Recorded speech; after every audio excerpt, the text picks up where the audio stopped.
Do you think you know what today's buyers and sellers look like? Because we know a lot of agents that have these preconceived ideas of what a buyer and a seller look like today. And that's not always right. So today we're going to kind of go through the data, what the data is really showing us on how to identify our buyers and sellers today. So my name is Alan Richardson. I'm the managing broker here at Maximum Realtor Partners. My name is Ming Richardson. I'm the compliance broker for Maximum One Realty and Realtor Partners. And we want to jump right in and start talking about buyers. In particular, I'm sorry, let me back up. Sellers. How about that? And so we want to start talking about sellers first. Yeah, I'm all over the place, and then we'll jump into buyers. But let's start looking at like for our sellers in particular. Now, one big thing that what we're going to do is we're going to highlight the different data points and just kind of expound on those a little bit. First thing is that when it comes to sellers, the vast majority of them are married or partnered. However, single women are a large and growing segment They're the of second sellers. highest. Yeah, 20%. So 1 out of 5 sellers is a single lady. I say that because we see a lot of times that there's many in the real estate space that don't really look to service the needs of those particular sellers. Also, our sellers have a lot of babies, but they all have fur on them. What we're seeing is that 77% of Four-legged sellers babies. don't have any children in the home under 18.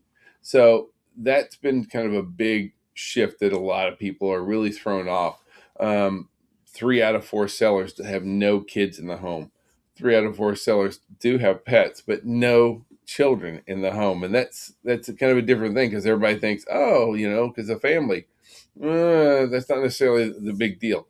Now, one thing that we found, I was actually a little bit surprised to see this, right? Absolutely. The largest generation of sellers is Younger and older boomers. our baby boomers. Young and old baby boomers make up the largest generation of sellers. Now, what's going to find interesting is guess what's going to be the largest generation of buyers? We'll tell you in a second.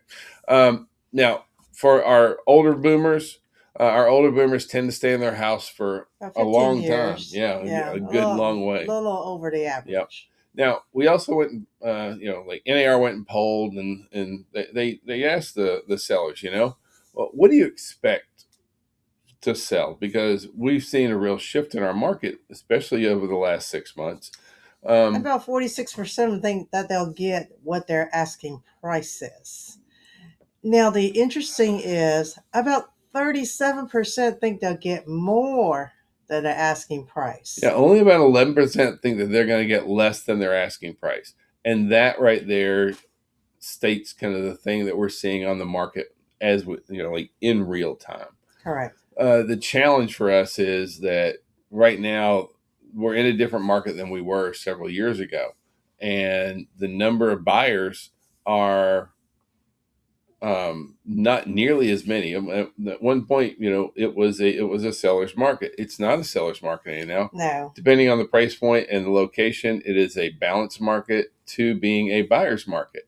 And in those type of markets, this is an unrealistic expectation of our sellers that 90% of our sellers are going to get their asking price or more. That just is not based happening. in reality. And what we're seeing at the same time is what we see is homes go on the market.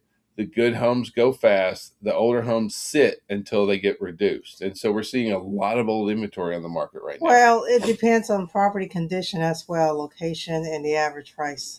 So the seller feel like, well, the house down the street just sold for X amount of dollars, I should get that. But when you compare the one down the street, which is clean up, have maybe new roof, HVAC, water heater, whatever it is, and you're still on the builder grades or doesn't have an improvement on your property, then you probably will not get fetch the price your neighbor did. And plus, square footage matters a lot for people. Yep. Now, when we ask the sellers, hey, how long do you think it's going to take you to sell your home? This one, the sellers have like started to see some reality. Over 65%, 2 out of 3 sellers think it's going to take 3, 4, or more months to sell their home. Some Which up is to a great. year, right? Which is great. Well, I mean, They're not catching great, up. but it's they're it's catching real. up to Yeah. what's market's doing. So Yeah. for the one that really need to move, need to be somewhere else, they're probably going to price their property a little more aggressively. Yep. Now, when asked, and the thing I like about this survey, when they asked the folks, they kind of pushed and said, "Hey, what do you think are the scenarios? Do you think you're going to give in? Do you think the buyer's going to give in? Or do you think both are going to give in?" And what was interesting is it's about even. About a Mm-hmm. third of folks think that they'll give in and adjust. About a third think that the buyer will give in, and about a third think that both will have to give in. And we do kind of see that's really kind of the big deal. What really happens. Now, when asked, look, why are you listing your home? What's the big deal Mm-hmm. for that kind of stuff? uh, the vast majority are looking for a different community, more space. I mean, still, people want to make a profit. There's definitely Absolutely. I like, mean, for most of the late yep, baby boomer, this is their retirement. So, of course, they're a little more yep. conservative in when it comes to that. As far as like downsizing and family and that kind of stuff, it really depends on the age of the seller as to what that really does kind of drive from that point of view. Now, speaking of drive, what we see is how far does the average seller move once they sell their home. And the interesting thing here is like when they sell and when they move, the older the seller is, the farther they're going to move. Grandkids are a Typically, big yeah, I deal, was going to you say know? typically because the grandkids, not as, they love their kids too, but the grandkids definitely is a big pull. Yeah. Our younger buyers and up to about 45, they move like 15, 18 miles. But once you start getting over 60, the average is moving 50 Plus miles. Yeah, miles. exactly. Yeah. Now, when asked, okay, do you think it's a buyer's market? Do you think it's a seller's market? Or do you think it's balanced? Now, a lot of our, and this one breaks out pretty evenly as well. About a third think it's balanced. About a third think it's a Mm-hmm. buyer's market. About a third still think it's a It's seller's market. And we do have some issues about and perception well, and we get that, reality. right? And a lot of times our sellers will very much be like, yeah, that's what's out there, but that's not my house, right? And that's okay. Yeah, okay, your house is magic. I got you, but we have to bring them into No, reality on there's here. not that. We all have sentimental value in our personal homes, and the sweat equity that we put in, the memory, and all that good stuff. So, I Hmm. understand that they feel is worth more. But when you start looking, the seller start looking at buying, just ask them to change your lens from the buyer perspective, because Yep. I think sometimes that will help a little bit. Yep. Now, when asked, hey, look, if your home's not selling, what are you going to do? So about a third said, you know what? Take it off the I'm going to take it market. off the market.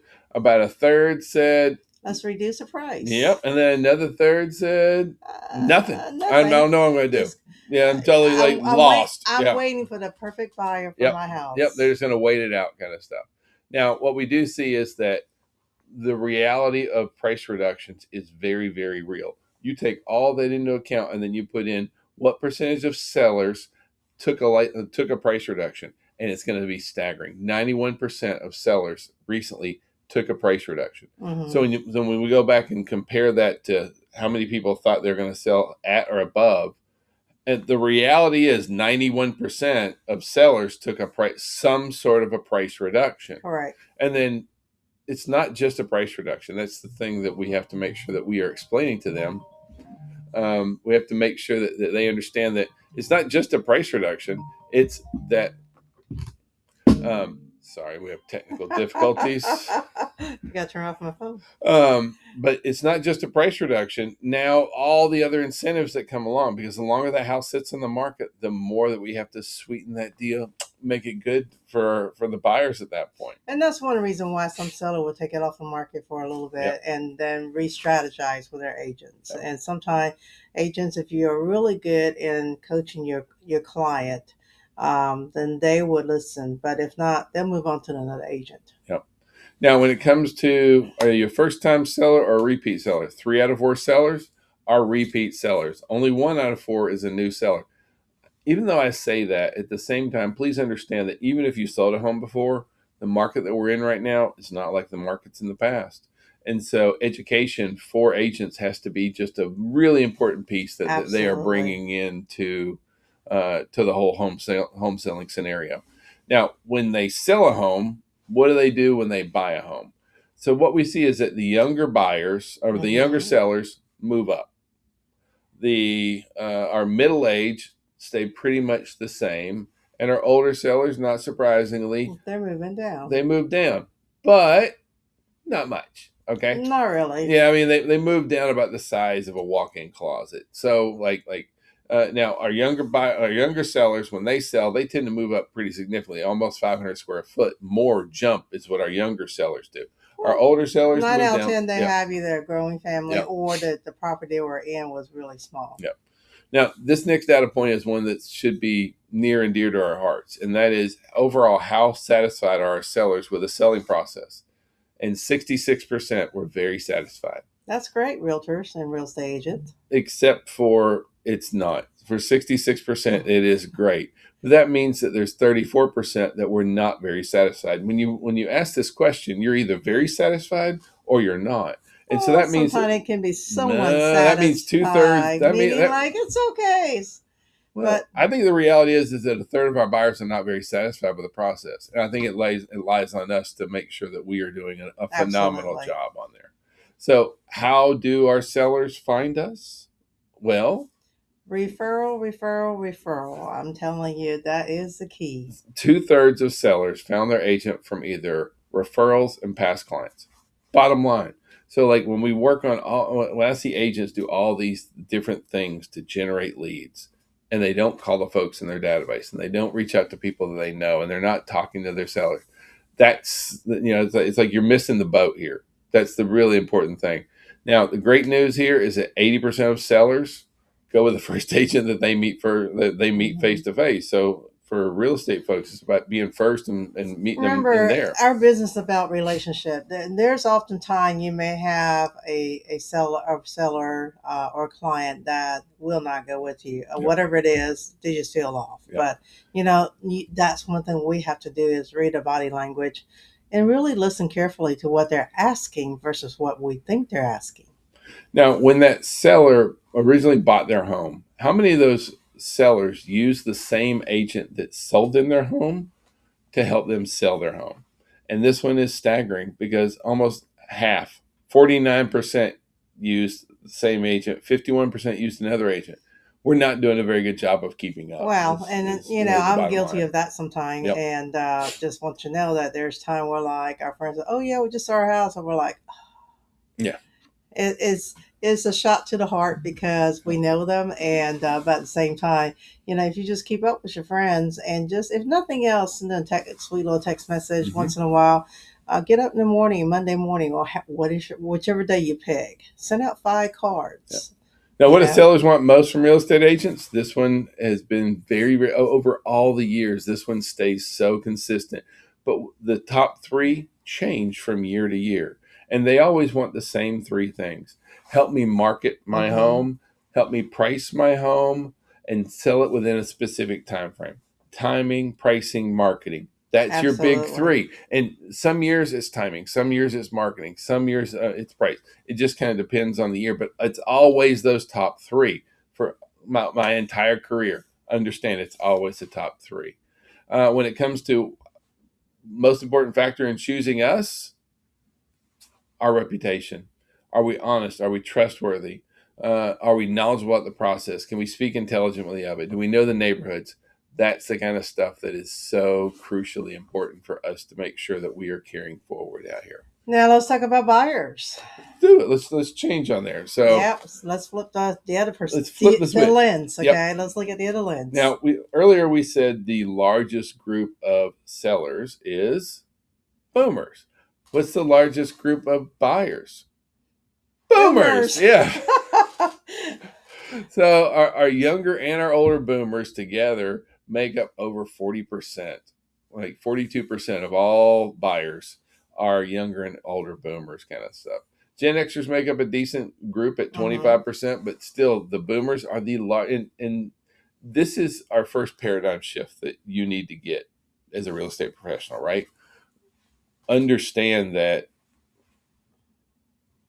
when you think buyers, a lot of agents immediately say, "Oh, first-time buyers, young buyers." No, no, that's not the biggest Well, group out there. even millennial by population is one of the largest group. It doesn't mean they have the ability to acquire asset. as easily as the boomers. And that's probably one of the trend why Yeah. boomer is so, there's so many of them out there doing it because they have built the equity over time. Well, the big deal here is the boomers have money, they Mm-hmm. have cash, they have resources. So we're seeing where boomers number one, Gen Xers number two, and then millennials come in number three. Right, and Well, so millennial actually the older boomer ties. So, yeah, so while there is a lot of millennial, I'm not discounting that. And a lot of them actually, I have seen more multi homes between the parents mhm, and also the younger we'll millennials. get there. So, Yeah. yeah, Yep. Now, overall, just like we said, 20% of our sellers are female. 25% of our buyers are single women. Still, substantial. yeah, a pretty big segment out there. Now, we said it earlier, 77% of our sellers have no children. What percentage of buyers have no children? Virtually the same. Hmm. 76% of buyers have no children. Our buyers today are waiting much later in life to buy a home and to have children. So there's a big shift that kind of goes Hmm. on here. Now, you mentioned multi-generational homes. Those are a bigger deal. Like 14% of all buyers bought a multi-generational home. And Absolutely. that, I mean, like we're talking about a pretty significant jump. And that's been part of it is financial, part of it is convenience, part of it is just looking out for family. We have a really large boomer generation still. We still have a large millennial generation, and sometimes they're going to partner up and do certain things like that. Active military veterans. Great thing here is that almost 19% of our buyers, and thank you for your service, Thank you very much. are either active or veterans. And so if this is a group that you can service, this is a very Please, active yeah, group. please Yep. serve our militaries. Yep. Now, where are our buyers coming from? Well, because our largest group is boomers, the largest group of boomers, the buyers have been living in their previous home. After that, it's going to be apartments. It's going to be rentals. And I say that because in general, real estate people don't treat rentals like the value that they really are. And honestly, they're eventually they want to buy, and sometimes it's about coaching them through how the buying process and what they need to do. Whether it is if you're going out 4 nights a week to eat out, then let's go and cut that back to two. Let's do 2 nights with something a little more conservative, and you'll be amazed how much money they'll save. Not only that, now they're able to buy a home or build a credit, pay off the debt that they have, which will also allow them to have down payment assistance. Yep. So the main reason why people buy a home is because they want to. And there's nothing magical about it. Like, It's just that natural, innate desire to own a home. and y'all, you need to like educate your client, let them know it's not just I wanna. This is really truly a wealth building piece of their life because look at the generation before us, not the boomers. Why do they have asset? Because they bought at a very younger age. Can you imagine paying a rent that's $800 a month for the 30 years? I mean, that's unheard of, right? Mm. That's how much their rent was. All right. Now, when it comes to timing, what's the main reason for the timing of the home purchase? It was just right. That's the largest segment. Is it? And I point that out because we hear so many things about they won't buy if it's interest rate. They won't buy for this or they won't You buy for this. guys, It interest rate, life still happens, you and know interest rates are what? important. Don't get me wrong, but It it's is not important. the only factor out there. No, there's a couple ways around that. Yep. Not only that, you can also request buy down. Not only that, you can also get assistance in the down payment Yep. assistance. So our buyers are buying about 14% new construction. The rest are previously owned. Uh, we feel that there's a great opportunity in new construction, though. Please be looking at that. Absolutely. So sometimes you can't afford new construction much quicker than you can a resale just because new construction, the bill, the interest rate, and the incentive they're given. Yep. Now, when it comes to the size of home purchased, our buyers today are buying smaller homes, and but please don't misconstrue that. It's not that they're like, They oh, I want a hope I will smaller get a home. smaller home. It's No, about affordability. correct. Our buyers want a home, and they're buying the most home that they can afford. And we're seeing where the builders Within are a building budget. smalling and that kind of stuff. So it continues to be a real big deal. Now, what's the number one thing that our buyers are compromising on?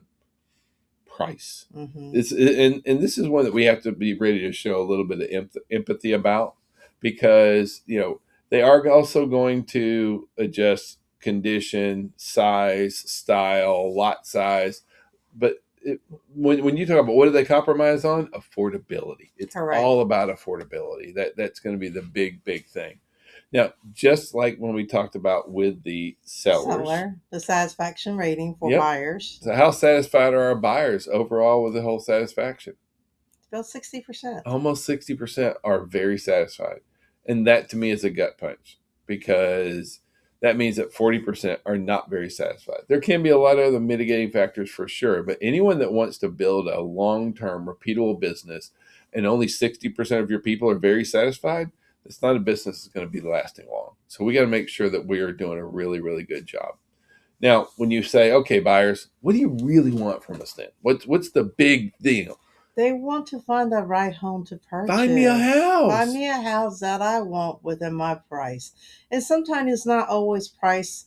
It's about, what you can structure the deal to be to fit the monthly budget. Yeah. But like that's such a big deal. The number one thing the buyers want from us, help me find a home. But when you put out the fact, or when you compare that to where do most buyers find the home that they purchased, the number one place where they find the home, internet. Mm-hmm. So they say to us, look, I want you to help me find a home. And we don't do that. And then we wonder why our customer satisfaction scores are low, because we want to talk about everything else in the world when they say, help me find a house. That's the most difficult thing for them. That's the number one thing that they want that we can do. Correct. Now, when they say, okay, what kind of communication do you want from agents, Mr. and Mrs. Buyer? Ring, ring, ring. Number one, call me. Number two, share properties with me. After that, email me, text me. So like now, all the things that prefer text over a phone call. I understand that. How are they? But like no relationship was ever built over text.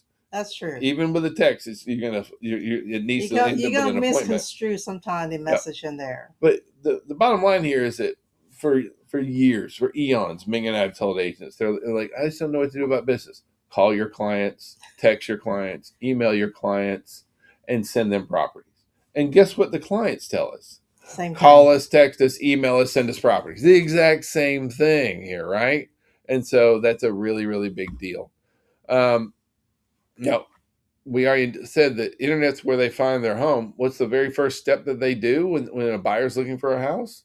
They call real estate agents. They look online first. They look online to see what's available, and then they'll call us. And typically, they will look online about at least 9 to 10 properties before they even pick up the phone. Well, they actually search for 10. The average buyer looks for 10 weeks. Mm-hmm. This is an important time frame for you to understand as a great buyer's agent, because that gives you 2.5 months to get somebody in a home. Correct. You don't get somebody in a home in 2.5 months, they're going to fire you. They're going to find someone who can do the job, right? Absolutely. Now, when the buyers, again, when they say, what's the most difficult step in the home buying process? What's number one? Finding a house. The buyers say finding a house is the number one thing. It's the number one thing they want from us. After that, it's paperwork, understanding the process. Only number 4 is when it gets down to saving for down payment. And guess what? All 3 of those fall on us. Find me a home, explain to me the paperwork, and explain the process to me. That should be the big focus of what we're doing on the buy side, because it's so crucial out here. I mean, right now, only 3 out of 4 sellers buyers. 3 out of 4 buyers would use their real estate agent again. And that is one thing that we as an industry have to take real serious, and we need to make sure that we're changing our ways. Absolutely. So good luck. Please use this. Grow your business. We wish you an amazing week. Thank you so much for watching. Thank you. I'll see you next week. Bye, guys.